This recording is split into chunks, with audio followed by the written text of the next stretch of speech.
Stripe is the go-to choice for AI companies, from early-stage startups to scaled enterprises. 78% of the leading AI companies use Stripe to go to market quickly and scale globally. That includes pioneers like NVIDIA, OpenAI, and Perplexity. Stripe has developed cutting-edge tools to improve everything from fraud detection to checkout optimization. Whether you're aiming for incremental gains or planning for enterprise transformation, see how Stripe can help at stripe.com.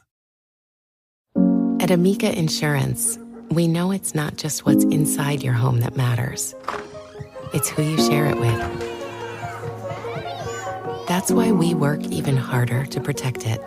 And as a mutual insurance company, we're built for our customers. We prioritize your needs and are here for you when you need us. Amica, empathy is our best policy. Call 877-41-AMICA for a free coverage review. So, you just started using LinkedIn Premium. Now what? Well, on your premium company page, you noticed around 7.5 times more page engagement and 5 times more page views. Well done. And now, new clients are messaging you. All because you're using LinkedIn Premium, which helps you get the business growth you want. Think big, small business. Think big. Start your free trial at linkedin.com/premium small business. That's linkedin.com/premium small business. Today's show is brought to you by Progressive Insurance.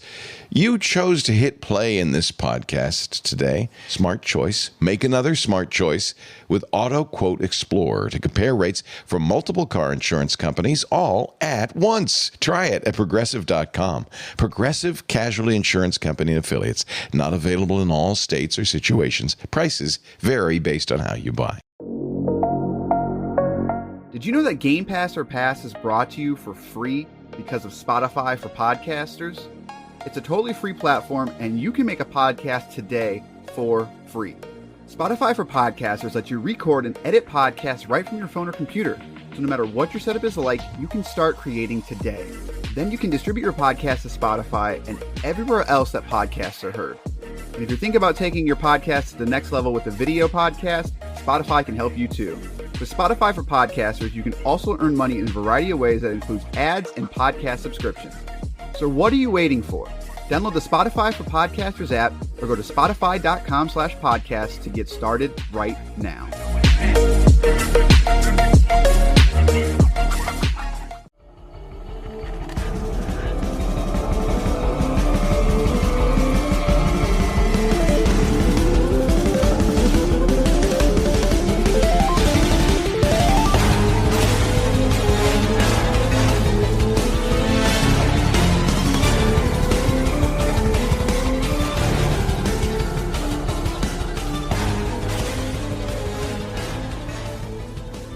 Now time for a very, not the Monster Mash edition, but the Monster Train edition of Game Pass or Pass. The podcast where we play games on Microsoft's Game Pass service and tell you which games to pass on to your friends and which games to simply get on a train and pass on by.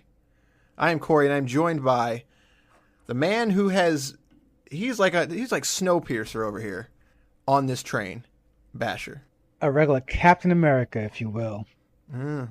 Michael, what's that? Is it Michael Biehn? Is that actor's name? What?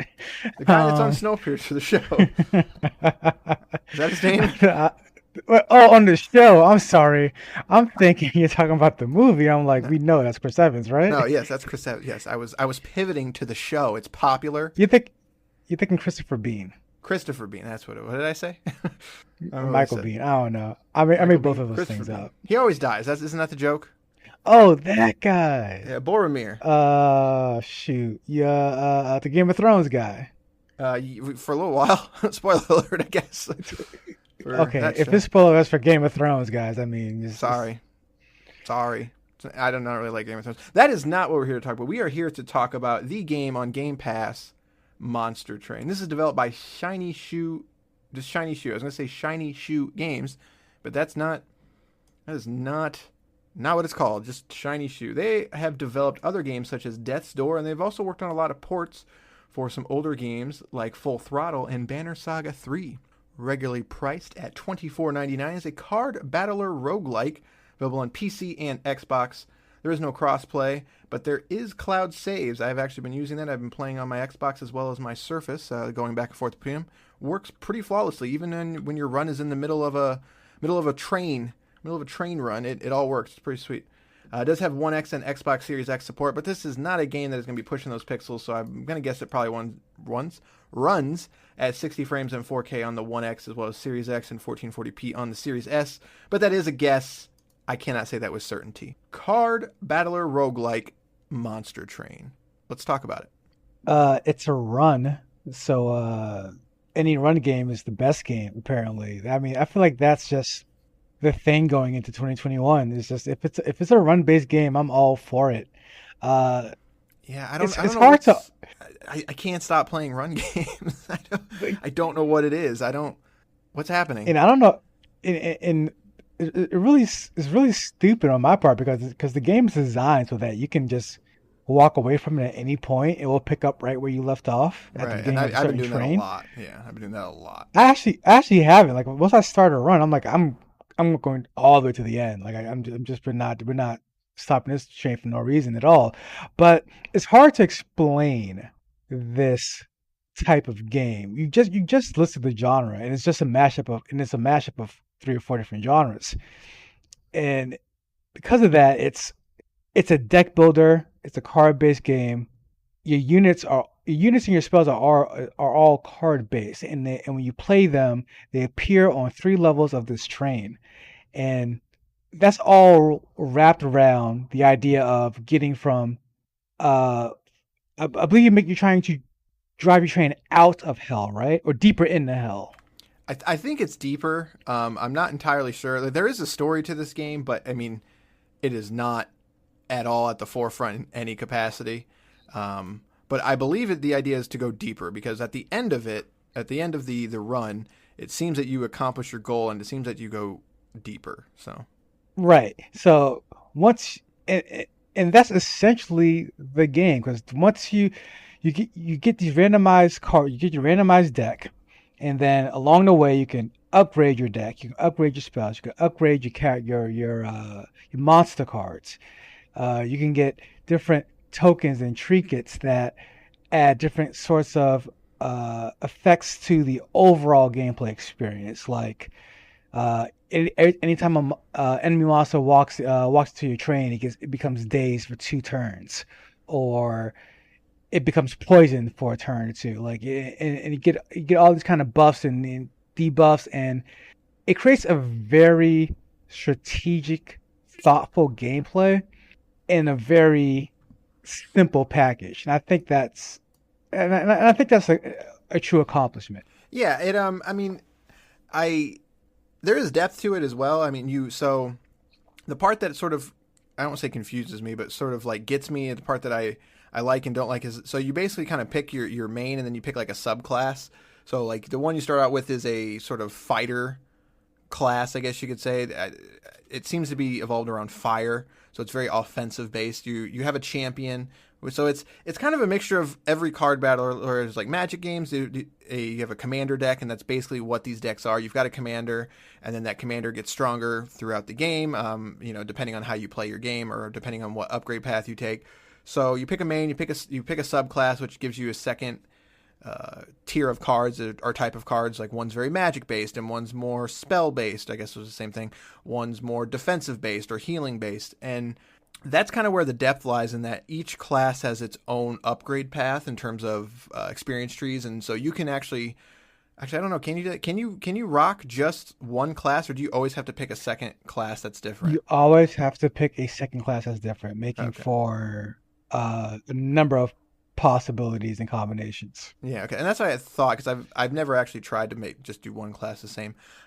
So that's kind of where the depth is for me, because I really want to sort of level up these classes, because once you hit level 5, you also with each class, because you also have a main level sort of thing too, because every time that the first time if you successfully complete a run, clearly we haven't podcast in a while because I can't talk, you sort of level up there's like a card that you have basically, and I think it goes up to 25, something like that. And if you beat level 1, then you get to upgrade and you get to level 2, et cetera, et cetera. So, but it's always more difficult. And so there's always this treadmill that you're running on of leveling up your main class and your secondary class, as well as your personal like gamer tag class. And you're always trying to get, better and better. And as you get better and better, you get better cards. And so it's a natural progression of a card based game, but it's super hard to nail. That is something that is very tricky. As someone who's I've played a lot of different card games, even when I was a kid, from Pokemon to Yu-Gi-Oh, but to Hearthstone, to Magic, to the Marvel-based ones, the DC-based ones. I've played a lot of them, and I did not play Artifact, did not get sucked into that one. But this reminds me a lot of Slay the Spire, which I was kind of floored that this wasn't made by the same people, because if you look at the UI, and even the art style, it is like a straight rip from it. So I'm kind of concerned in that standpoint of like, did they just rip this game off? Because it's basically a more depth or a deeper version of that. And that's where the depth comes in for me. And that's where I get sort of sucked into it, is just, even when I have an unsuccessful run, I still am progressing in some capacity. No, I completely agree. There's something about a deck builder that I always want to like. I go back to Baiting Kaitos on the GameCube, I believe. That game is so good. And you'll tell people that, and then they'll look at it like, what? No, absolutely not. Lost Kingdoms, and it's like, as well. Yeah, and it's just something about these kind of games that I like, but it's like you said, they're very hard to nail. And on my first run in Monster Train, it didn't click for me. I thought there was promise there, and I'm just like, I don't know. It's just, I also feel like there wasn't a certain depth there until I started doing more and more runs and getting more and more cards and exploring more and more upgrades. And that's when things just really started to click, because then it's like, because you have these, I want to say 8 different, maybe 6 different classes, and it's like you said, you have to pick one or the other as a sort of a team, like one complements the other, and you never think, or you don't think in the beginning how one can complement the other, but each of the classes work well together once you figure out how they work together. Yeah. And for the longest time during my gameplay here, like I thought like the initial class was the best class for me, and then they're sort of the brutes. But by the end of it, I believe they call it the Umbra. Correct. They're this these all black necro creatures, and it's all about eating its own to become essentially more powerful throughout the run. And it's like, I thought that would be hard to manage, hard to pair with other factions, but like it actually works quite well, and that's what clicks with me. Every time you do something different or new, it works just surprisingly well. And I would also put that on the flip side too, is if you're someone like, I have a friend of mine who I introduced him to Slay the Spire, and that game is very similar in that it's got the traditional 3 classes Diablo style, but that first class is just a straight up warrior, and the second and third one is one's a more defensive and one's a more sort of magic based.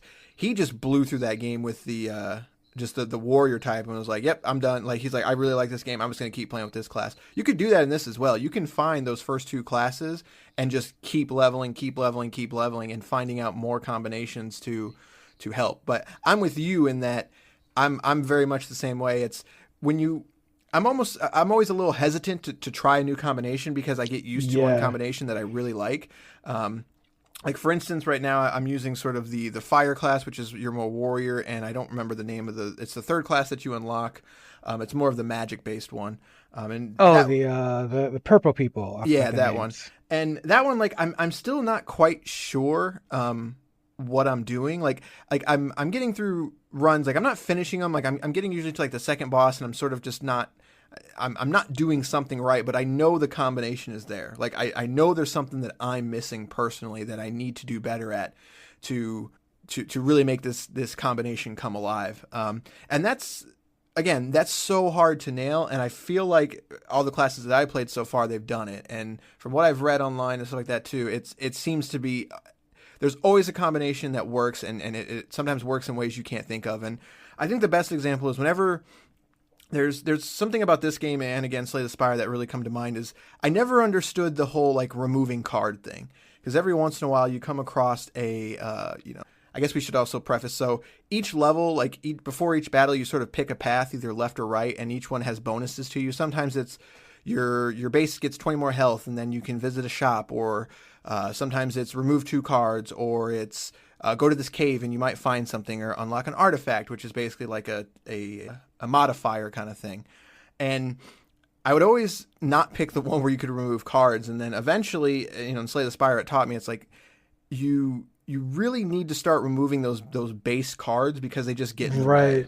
And that's a hard thing to learn and to understand. But once you really start experimenting, you just really understand the way the classes work, and I don't want to say it becomes magical, but it hits that point in your brain. Like if you are a person that grew up or even like card battlers, even the basic stuff like Pokemon and Yu-Gi-Oh, you start finding those combinations, and it's just like, man, like this is, and you get excited to try it out. You're like, man, I really want to try this out because I didn't think about using this card in this way, but you got to draw it, and it's exciting and it's fun, and it's also really smart in how it displays information and the way that the train works, and I feel like I'm just gushing about this. You were supposed to be gushing about this game, not me.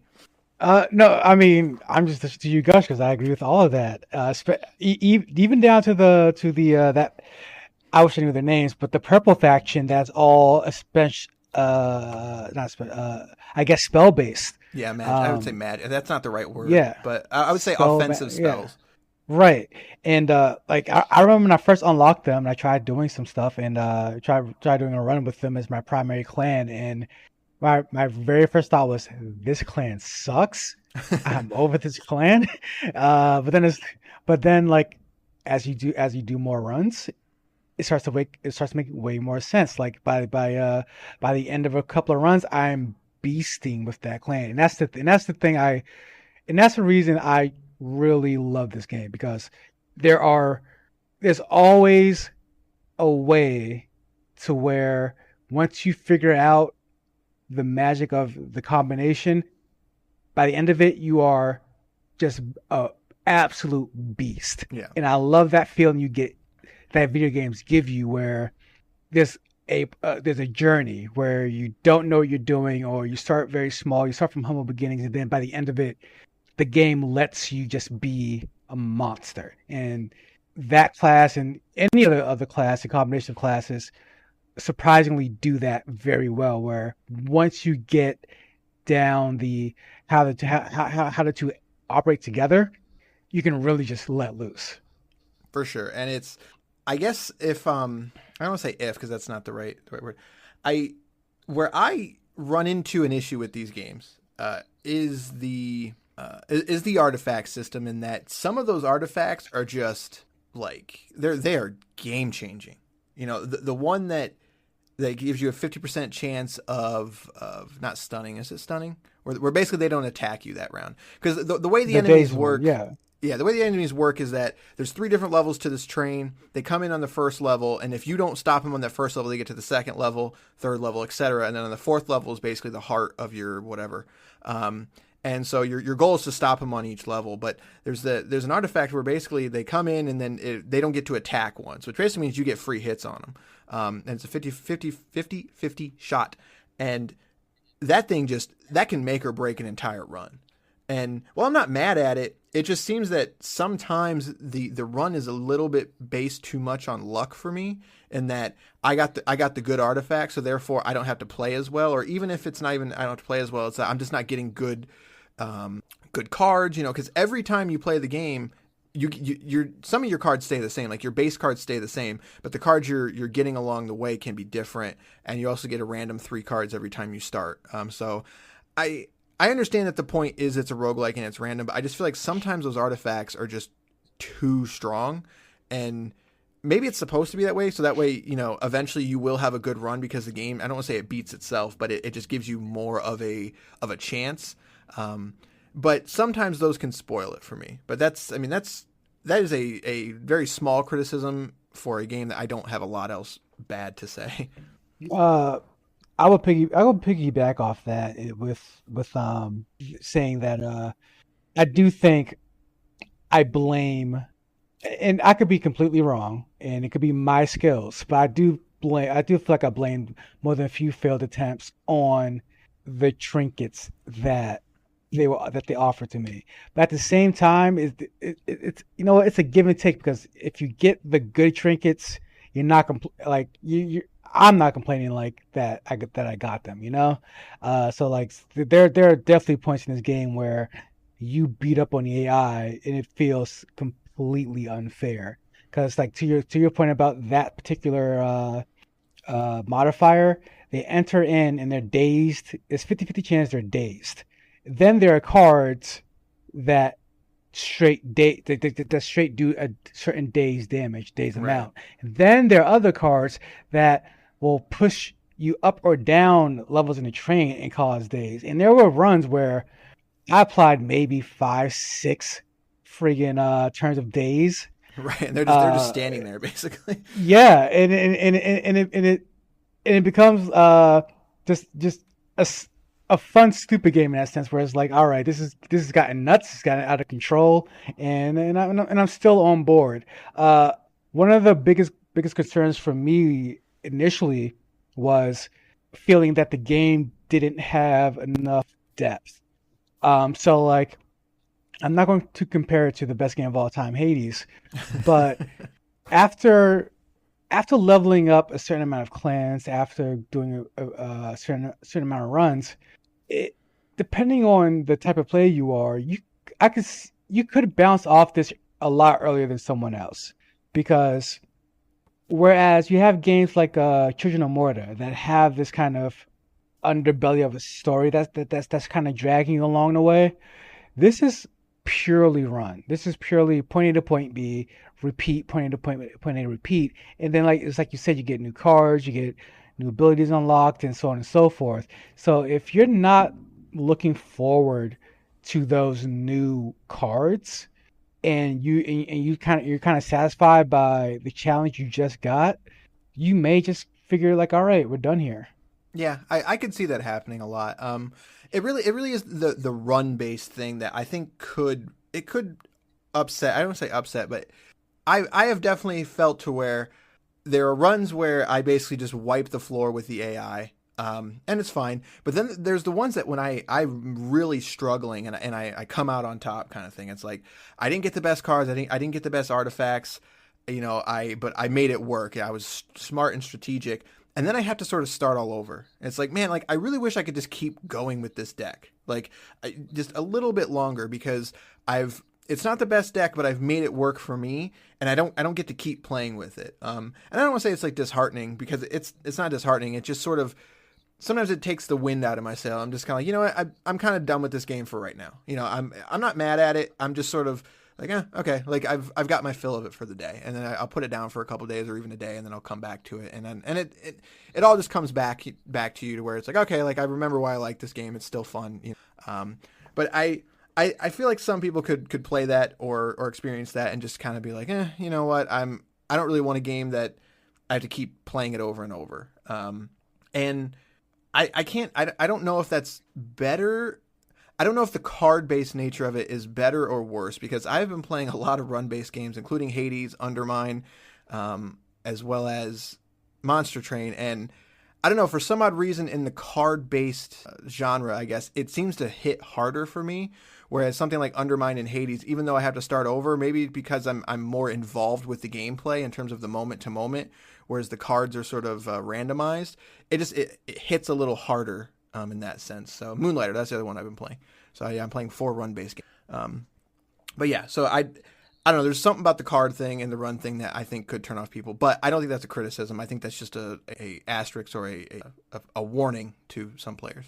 Yeah, I'd agree with that for the most part, because there is a sense of you kind of restarting because of the deck, and that's not to say you don't have the same cards from moment to moment, from level to level. It's just a matter of they're reshuffled every time. Right. And so you don't have any control at all. And I've been there where I've lost runs because it's like, why couldn't you just give me those 2 same cards in the beginning again? Like, right. And I'll win every single one. But that is the nature of the game, you will have frustrating moments.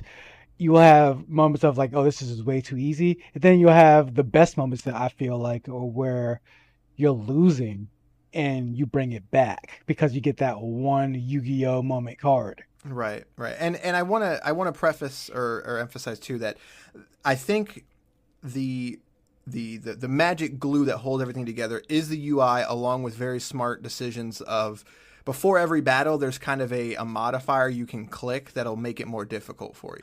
And that's on top of whatever difficulty you're ever on. So, you don't have to do it, and it tells you right away, like, if you do this, the opponent will get plus 10 armor to every monster that comes in, but if you win, you'll get a bonus trinket, or you'll get 150 gold, or something like that. And I think that's really smart. I've done that a couple times. It adds some risk and reward.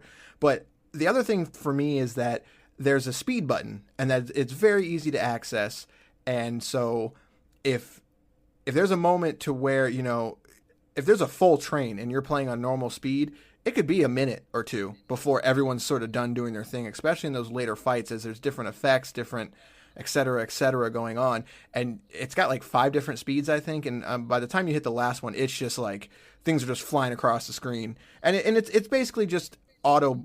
I don't want to say auto playing because that's not correct, but it's everything is already, figured out in the background kind of thing, and the cards and the visual layers just sort of displaying it. And that is extremely important to me as someone who has some issues with run-based games. The fact that there is a button to basically speed this up goes a long way for me. And I also enjoy the fact that even like the second speed is just a little bit quicker than normal. I don't really ever play on the normal speed because I think it's just a little too slow, but the fact that that is there is super important. And I think that's just the magic glue that holds everything together. There's these small touches that just make everything feel great, even on a controller. Like I prefer the PC version, but I think that it works extremely well on the controller as well. I guess you brought up a criticism that I kind of forgot about because of that. The autoplay function. So enemies come into the train onto the bottom floor of 3 floors, well 4 technically, and they move their way up if you don't kill them before they go to the top. On the final phase is the boss phase, and that's where the game starts to lose me a bit, because that's when the game on that final, what they call phase, is when the boss comes onto the first level of your train, and whatever you have set up at that point on that first level plays out all the way. You don't get a turn until either the boss or all your people or units on that level is dead. Then he moves to the next level of the train, the second level, and that's when you could play a few more cards. But then it plays out again the same way, where we'll all autoplay until people are destroyed on either end. And it goes back to what you said of, I wouldn't call it a flaw of the game, but it's definitely a gameplay decision that I don't love. Just because, again, I understand it's the nature of the deck building game, but if you don't have the best cards set up, like, you gotta, like, I would like a chance to be like, all right, let me get another reshuffle here, like mid fight, so I could at least try to change the tide of battle here. Right. Once that boss enters, it's, I don't want to say the game is over, but it's pretty close. Like there's not a lot you can do at that point to change things up, because most likely your second and third levels are probably stacked already. At that point in the game, you've already drawn multiple times. You've already done multiple plays, so usually when he gets to that second level, I'm not summoning monsters. If anything, I'm using spell cards, et cetera, et cetera. And sometimes those can change the tide of the battle extremely, especially depending on what class you're playing and stuff. But yeah, no, there's definitely... But the thing is, like, you also can't really prepare for it. Like, even though if you know the boss is coming on the 6th wave or whatever, you still can't really prepare for it because you are dictated by the cards, So like, it's maybe you can, maybe we're just not good enough. But so yeah, I mean, you could mentally prepare for it, but you can't physically prepare for it, like, because they're coming, so you can know, like, all right, the boss is coming in the next phase. I'm going to want this card that afflicts this amount of frostbite. I want this reflection spell, so on and so forth, but it's completely random, so Right. So good luck getting any of those. yeah, it's interesting. It's interesting that the boss mechanic is there because the bosses also have their own abilities and stuff. So sometimes they'll put rage, or they'll buff other characters, or they'll sort of move around until they'll go to different floors and buff characters before they actually make their entrance. And they always have a lot more health, etc. So it's interesting that they went that way instead of just having wave after wave, kind of thing. And I'm wondering if that's I always wonder in development about certain things, and I wonder if bosses weren't even a thing at some point, because it seems kind of like maybe the game was too easy and they needed a way to sort of beat the player down a little bit. Because if it was just wave after wave of enemy, I feel like you would just sort of overpower them, and the boss is really what makes most of the time when I lose, it's because the boss is just a beast, and I don't know. So I'm sort of rambling at this point, but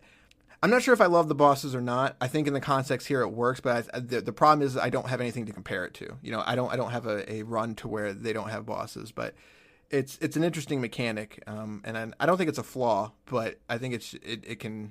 The fact that a run can go wrong extremely quickly when that boss shows up, I think it could upset people. But yeah, which again is probably the point of it all. Right. It all depends on how you mentally bounce back from that, especially if you blame yourself or you blame the cards. Right. So, but yeah, I think we've talked enough about this game. I think it's fair to say that we super enjoy this game. Chances are you've at least heard of it, but if not, I mean, this game was getting rave reviews around the web, and I had heard about it, and I had heard the Slay the Spire was also on Game Pass, so I would also. How can I say this without just making this an advertisement for Slay the Spire? When it comes to Monster Train on this podcast, I think we can say you should play it. You should definitely play this one. Pass it on to your friends, and it plays on anything. I've been playing on a Surface Pro 6, which is only an i5, 8 gigs of RAM. I do not have a high-end Surface device, and it plays very, very well. I had to turn down the resolution a little bit, but that's it. Other than that, it's great, and it'll play on your 1 all the way up to Series X. So.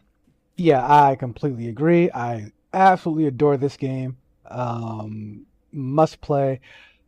And I do want to add the music as well is very nice. It's very, very nice. It doesn't blow you away, but it is.